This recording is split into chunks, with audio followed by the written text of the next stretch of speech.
I am now 81 years old. I could die any second.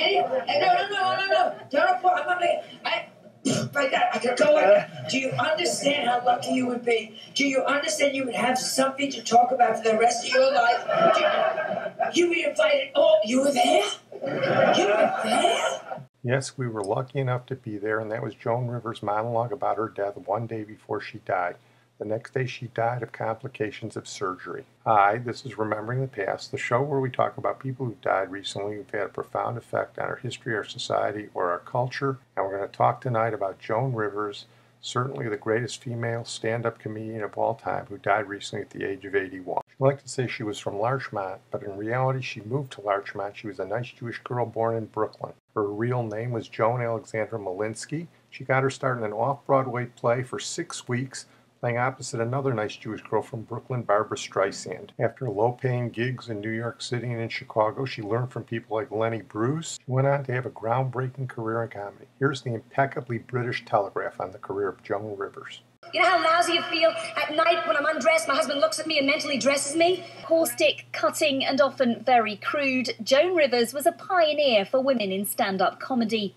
Born Joan Alexandra Malinsky in Brooklyn in 1933, she started out wanting to become a serious theatre actress, performing at comedy clubs to pay the bills, before realising that was where her future lay. In 1983, she earned one of the biggest gigs in the business, when The Tonight Show's host Johnny Carson named her as his regular guest stand-in.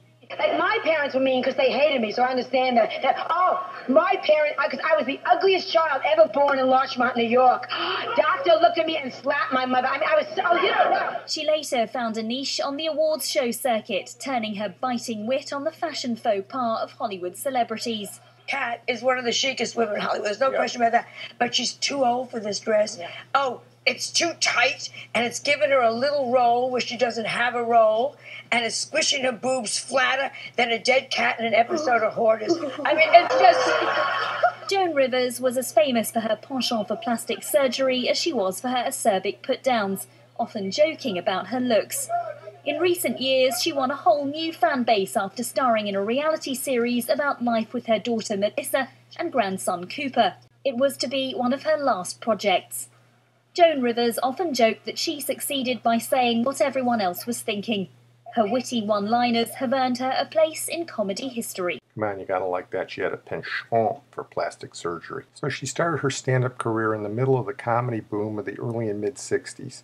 The comedy revolution that started with Nichols and May, Mort Saul, and Lenny Bruce in the 50s was dying out. The public was looking for new comedians. They found them in people like Bob Newhart, Richard Pryor, Bill Cosby, George Carlin. These people were all doing observational comedy, and of course Joan Rivers had the hook that she was a female. She wasn't the first female stand-up comic. There were people before her, like Phyllis Diller, whose podcast we've done, Toady Fields, Moms Mabley, Rusty Warren. But her incisive wit, she wrote a lot of her own material, promptly elevated her to the first rung. I don't think there's any question she faced sexism when she started out as a stand-up comic, but she was so talented that ultimately her talent shone through. And she got to play the big stages. She got to play on Jack Parr's show. She got to play on Ed Sullivan. But as the Telegraph announcer said, her big break was with Johnny Carson in 1965. Johnny had been doing The Tonight Show for less than 3 years. It was still coming out of New York, and to a certain extent he was still getting his footing, taking over from Jack Parr. But he was rapidly becoming the guy who could make or break a comedian as much as anybody on television, with the possible exception of Ed Sullivan. And he soon took over that role from Ed Sullivan. And he loved Joan Rivers. Here in 1986, they talk about the first time she was on in 1965, and the ironic thing is, this is one of the last times they talked on television together. Would you welcome Miss Joan Rivers? The author spot, how are you? This is the clothes I wore. No. The first I'm wearing 1965 hair. That's why I was talking about. Let me show the picture, unless Show they the think picture. Is this the same dress that you wore? Was it 65? February 17th, 1965. 21 years. And you had the strand The same of pearls, pearls. the same hairdo, The boa. Look at that. The makeup, the Sandra D makeup I was wearing those days.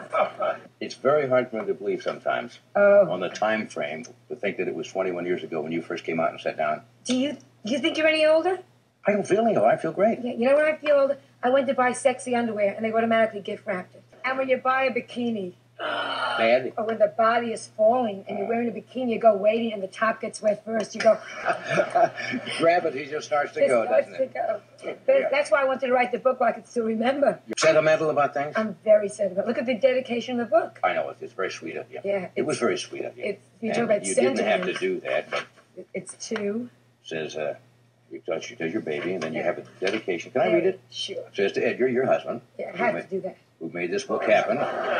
And to Johnny Carson, who made it all happen. Yeah. Well, that's very sweet of you. That's nice. Of course, I didn't make it all happen. Oh, yes, you did. I can only take credit for putting you on the show, but I did say one thing that night, which I have seldom said on the show over the years. You finished your routine, and you were devastating, and the audience was just falling apart, and you walked over and sat down. And I said, you're going to be a big star. I remember. And that's something you don't say because it always sounds like, you're just... And I looked behind me. I couldn't believe you were talking to me. Yeah. Do you remember, do you have fond memories of the early times in the career? Or I do now. Yeah. Looking back. Yeah. You know what I mean? We were all down the village together. Bill Cosby was there, and Richard Pryor was there, and Barbara Streisand. It's all in the book. Yeah. And we were all stumbling all over each other, and that was exciting then. Right. But am I glad it's over with? I mean, can eat ketchup soup for a little bit. A couple of points to be made there. She was pitching a book there. She wrote a bunch of books. Don't quote me on it, but I think she wrote 14, and a couple of them were bestsellers. She actually sold a couple million copies of books. It goes to show what a brilliant, hard-working woman she was. Most comics can't write a book, or if they do, it's not a bestseller, and she wrote a whole bunch of them. And there was a little love fest there between her and Johnny. She really liked Johnny. Johnny really liked her, at least at the time. Johnny accorded her the highest honor you could have, which was a sort of permanent guest host to The Tonight Show. Here's Doc Severinsen introducing her in the mid-'80s. Here's Joan Rivers! So you have a lovey-dovey relationship between Johnny Carson and Joan Rivers. A lot of people thought she would get the permanent gig once Johnny gave it up, but Johnny wasn't ready to give it up. And then probably the seminal moment in Joan's career, the feud between her and Johnny Carson. No one is ever going to know the true story here. There are two camps on this, the NBC Johnny Carson camp and the Joan Rivers camp. But what happened was Fox came along and offered her a great deal for a new late-night show to compete with Johnny. Fox was just getting started, and they thought she would be the right person to do it. Here is her version of what happened and how she fell out with the guy she dedicated the book to, Johnny Carson. NBC, they were in shock when I left, but they just weren't coming through, and the money sucked. They were paying me peon money. I mean, bad money. Not right. Weren't doing well. And Fox was starting the network, and they approached us, Rupert Murdoch and Barry Dillon. And they said, when your contract's up, we will give you everything that you have now, plus 5-year guarantee and $15 million. When $15 million meant something, which was just over the moon money. We did it. It was horrible for me. And when the deal was going to be announced, the first one I called was Carson, and he hung up on me and never spoke to me again. Right before the deal was going to be announced. We didn't do it during negotiation because, it's not warm and fuzzy. David Brenner had his own show, and they cut him off a year before his own show, so he had no exposure. Cosby was doing something, they cut him off. So Edgar said, if they get wind of this, you won't be seen till Fox revs up. You will not be on television for at least a year to a year and a half. This must be kept quiet till it's time. So no one knew about it. I mean, it was, you were meeting in hotel rooms. You should see where you were meeting. Then when it was all done, they were going to announce it. I said, I want to call. And I called 4 people myself. And the first was Johnny to tell him. And he hung up on me. I said, Johnny, it's Joan. And I think I'm leaving the show. I have my own show at Fox. And click. So then I called him back. It was terrible. And then lied, said I never called him. NBC got on the bandwagon. Because it's all money. Fox, their show is competing with him now. I was vilified in the press, and I was told that I left the cars. My contract was up, and you guys haven't come to me. We've been asking for a year. They just never thought I'd go anywhere. I think he was so isolated that he probably didn't even know they weren't even giving me another contract. They were going to. They all said, well, of course you're staying with us. Hey, I'm a nervous person. Where's my contract? But it became business. He became what he was, what we all are. Johnny Carson didn't become Johnny Carson. Didn't get himself out of Nebraska because he was a sweet kid. You get out because you have drive. I don't know who's right on this one, but she wouldn't be the first person to say Johnny could be a pretty cold-hearted guy. Anyway, in a sense, it didn't work out for her because her Fox show got canceled in less than a year, and her husband, Edgar, committed suicide right after that. May have been the consequence of having the show canceled and the feud with Carson. But in another sense, Joan was forced to reinvent herself, and reinvent herself she did. She teamed up with her daughter and they started doing those red carpet Oscar things, and she got to be a big star on cable TV while she still managed to do a whole bunch of stand-up. She also got to be a general gadfly. She knew what she believed in and she stood up for it. I found this interview on the BBC where some black British liberal intimates that Joan Rivers is a racist. And let's just say, well, she took umbrage. There are hundreds of thousands of Caribbean children. Since black offends Joan, I will make Black, wait, no, just stop right now. Black does not offend me. How dare you? How dare you say that? Black offends me? You know nothing about me. You sat down here. How dare you? The use of the term black offends you. Well, the use of the term black offends me? Where the hell are you coming from? You have got such a chip on your shoulder. I don't give a damn if you're black, white, I do. black. I couldn't care less. It's what the person is. And don't you dare call me a racist. Hey, come on, you don't get that kind of candor every day. Here's an interview she did with CNN just a couple of weeks before she died. I'm not going to play the part where she walks off the show, but this interviewer didn't do a very good job with her. But Joan made her point about comedy. You know, you've got best-selling books, you sell out on stage, even with your fashion critiquing. While it's very mean in some ways, people can't wait to hear what you have to say. Really? It's not mean? You can. It's not mean. I tell the truth. I'm sure I say the same things that all your viewers say to their friends sitting next to them on the couch. You know, we're one of the few shows that says, that's an ugly dress.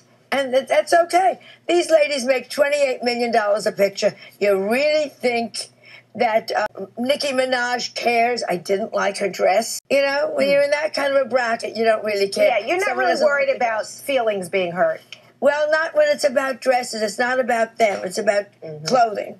Okay. Well, what about when it is about something, you know, that really does seem off limit? I mean, do you feel like there are boundaries ever, you know, even if it makes people uncomfortable or offend people? Or life is very tough. And if you can make a joke to make something easier and funny, do it.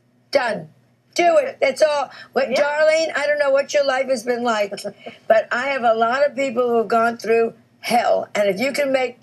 Winston Churchill said, if you make someone laugh, you give them a little vacation. And maybe you take the worst thing in the world and make it funny. It's a vacation for a minute from horror. Again, not just a comedian, but a very sincere, intelligent person. When she talked about comedy, she could goof around like she does here. No, I cannot leave comedy in the hands of these untalented people. No, comedy, and I say this with humility, comedy needs me. Or she could be very serious as she was here, where she shows off an interviewer her personal joke catalog in a documentary about her life. All my jokes, these are jokes over the last 30 years. These are just, every time I write a joke, I try to remember to get it on a card. Why should a woman cook? So her husband can say, my wife makes a delicious cake to some hooker? You wonder why I'm still working at this age. People think it comes so easily. They have no idea that what you're doing is a terrifically difficult thing to do. I prepare like a crazy lady. And here I am. I mean, everywhere you look, there are jokes. Everywhere there are jokes to be filed, jokes to be written, jokes that I thought of something. I mean, my life is just jokes. What we do is a calling, my dear. We make people happy. It's a calling. It was a calling for her. She treated it very seriously, and she was as good as any woman who ever did it. Well, I'm going to close on that note. I want to thank my producer, Sid Tepps, and as a comedian, nothing was off limits to Joan Rivers. That's one of the things that endeared her to us. One of her favorite terms was tramp. Here's one of her hot tramp jokes. Your mother told you a man is looking for a woman that should cook and clean. I am telling you, these are lies, my darlings. Absolute. Not one woman here was ever made love to because you did the linoleum. The floor's immaculate. Lie down, you hot tramp. So I'm going to close tonight with this song. I could have used Ella, I could have used Frank, but I think Lena Horne does it as good as either of them. I like the green grass under my shoes. What can I lose? I'm fat, I'm all alone when I lower my lamp. That's why the ladies